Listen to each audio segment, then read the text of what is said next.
Hello, hello, and welcome again to another Core Brands podcast episode. This episode, it took me a while to decide if I wanted to talk about it in the podcast or not, but people have been asking me to share more about it, and I decided to record this episode not with a name to vent or, that's not the goal at all. It's more like with a name to share my story, share my lessons, and, some insights. And hopefully you won't need to use them. Hopefully you'll never have a story like this to tell. But if you do, just know that you're not alone. There's good and there's bad clients, unfortunately, and we just have to, be ready for when the time comes. So, as you understand, I'll be telling a story about a nightmare client. And where do I start?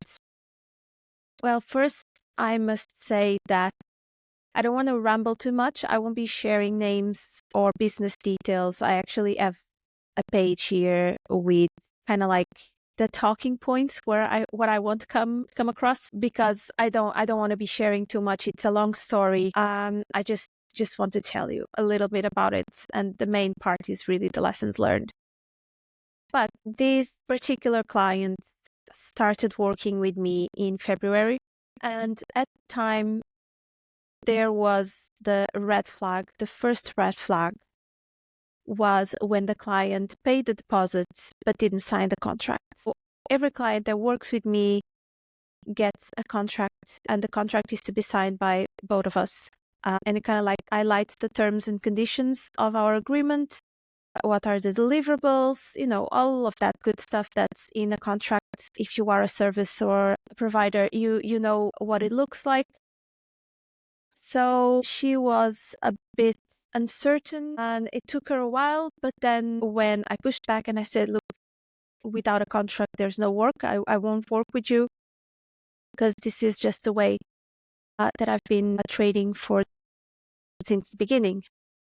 So eventually the contract was signed, the work started, and from the very start, there was something that was not within the agreement. So when clients start working with me, I send kind of like a welcome guide with some, housekeeping information. And one of them is that the communication between us must be done by email, or if I'm using another system like Slack or Notion for communication to be used, that should be used. In this case, the communication channel was email and email only. I don't think I am in an industry or in a job that I don't require to be 24/7 available, because, I'm not curing any disease. I'm a designer, brand designer, and I cannot remember anything that cannot wait to the next day. So second red flag was I started getting text messages on WhatsApp. And I kindly replied saying that the messages and all the communication should be on email as per the welcome guide instructions. That didn't work because the person in question kept texting me on my personal phone continuously throughout the project.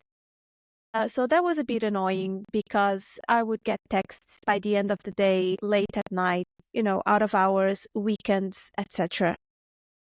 So that was not nice. And by that time, I think probably I more strict and finished the project due to, communication issues. But I didn't. I kept going, always highlighting that. And then another thing that was happening quite often was that the feedback, again, the turnaround on feedback was weeks. And when I say weeks, was not 1 week, it was sometimes 3 weeks. And if you have worked with a designer or if you have worked with me, you know how important it is that you dedicate time to the project. It's not just me working. I need you.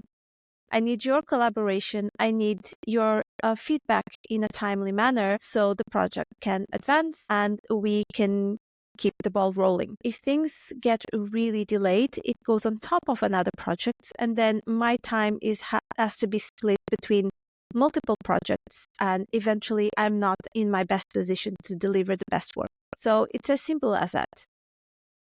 What happened is that this project was just branding design. There was no website involved, and it was supposed to end. So I think it was supposed to end in April, and by the time it was July, and we were still unclear about the closure of the project.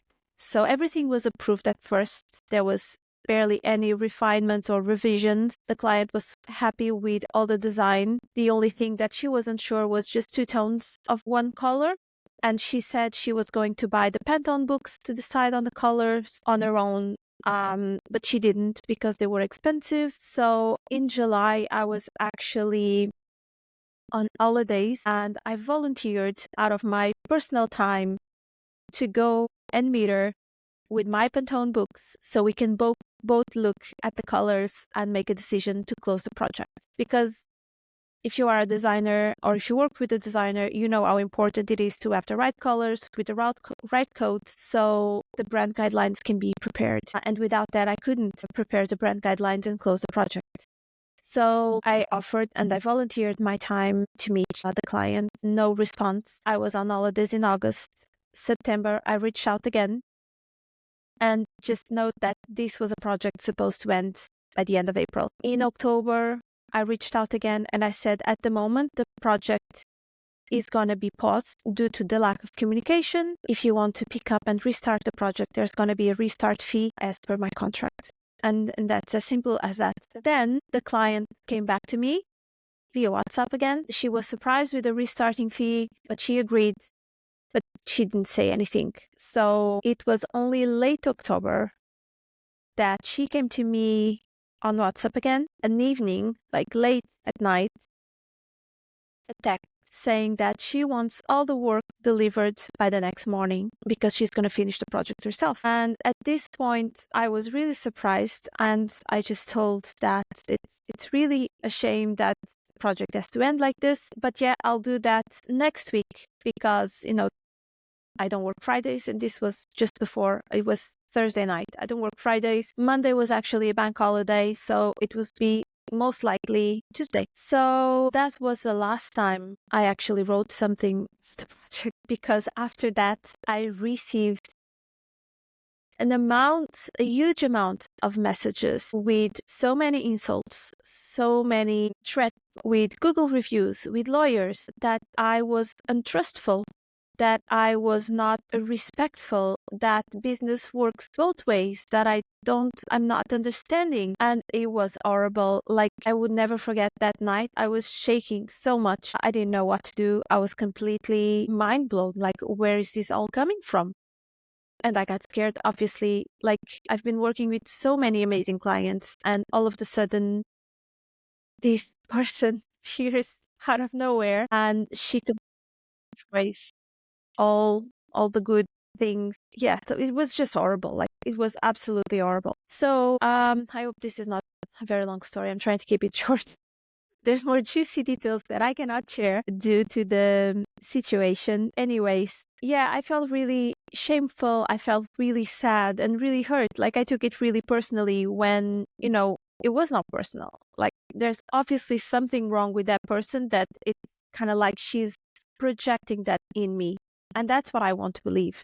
Because if you know me in real life or even on online space, if you work with me, you know that is very far from the truth. Like, I'm not untrustful, and I'm super understanding, and I try to accommodate clients' lives and stuff that get in the way as much as possible. But at the end of the day, this is a business. I'm running a business. Like, I'm paying bills, and this is my way of, this is my job. So people have to understand that. Anyway, now what did I do after that? So I was a bit in a panic mode that night. I went straight away to my computer, late hours. I've sent everything, and I wrote a very short email, very carefully written, just saying that here's the project files, and this marks the completion of the project. please do not contact me again. And that was it. And then after that, I continued receiving a lot of abuse through WhatsApp. So much that I actually report her and block her everywhere. Like I could not leave. Every time my phone beeped, I was like, oh my God, is it her? So yeah, I've blocked her. No communication. If she wants to communicate, it has to be through email. That's the only way she can reach me. So I would say that in terms of my lessons from this story, definitely if you don't have a contract, you have to get one. Like you have to reach out to a solicitor, or you have to have a contract, and you have to protect yourself against this type of client. Also, you have to tune in your intuition and really listen to those red flags. If I had listened to my red flag at the beginning when she didn't want to sign the contract, I would have avoided all of this situation. And then just stay true to your process. Keep going. It's your business. It's your rules. And try as much as possible to remove the emotion out of it. It's not personal. It's most likely something wrong with the other person that it's being projected towards you. So you're just kind of like facing that projection. So I would say that after that, my advice and what I did was, and big shout out, by the way, to Network Ireland, Dublin, my business friends there, because they were absolutely incredible. I didn't know who to reach out to, what to do. I've never been in a situation like that. And I've put a message on the WhatsApp group we have for Network Ireland Dublin, and they came to the rescue. And when I say they came to the rescue, they private message me, they send me links, they send me contacts of their solicitors. Like they went above and beyond, and I am forever grateful for them to support me like that. It was so, so important. And yeah, so I would say don't hide, share your story.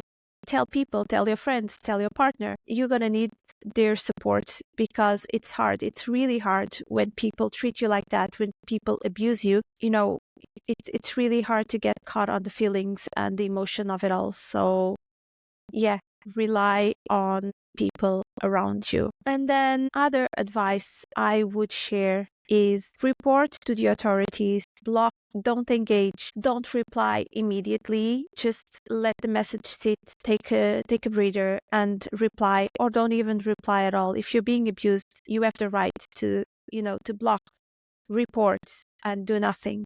Like nobody can do that to you. It's just horrible. Say no and stick to your boundaries. Like it's so, so important. If people are creeping in on your boundaries, take a step back and, just say no. Say, no, this is not how my business works. This is not what we agreed. No. No, it's a full sentence. That's what people say. And that's so right.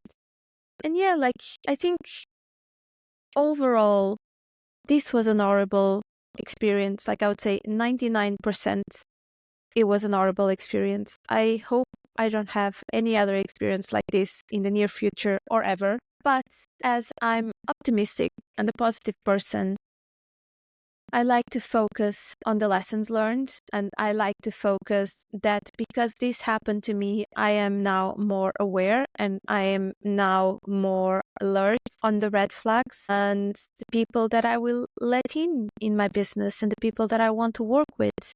Life can be hard enough, just as it is. If we could all be kinder and more understandable and more like just spread the love. Like I don't want this to feel like it's all mark hard, but like it still blows my mind what's going on with people to think that it's okay to treat people so badly.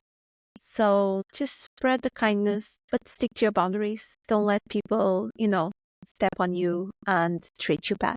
So that's kind of like my main lesson. I hope this was not too heavy.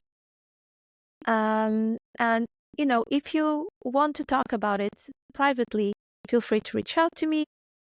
Or if you want to share your story and come on the podcast, reach out to me as well and let me know and we'll have you on. So that's all for today. I hope you have enjoyed And yeah, take care and speak soon. Bye.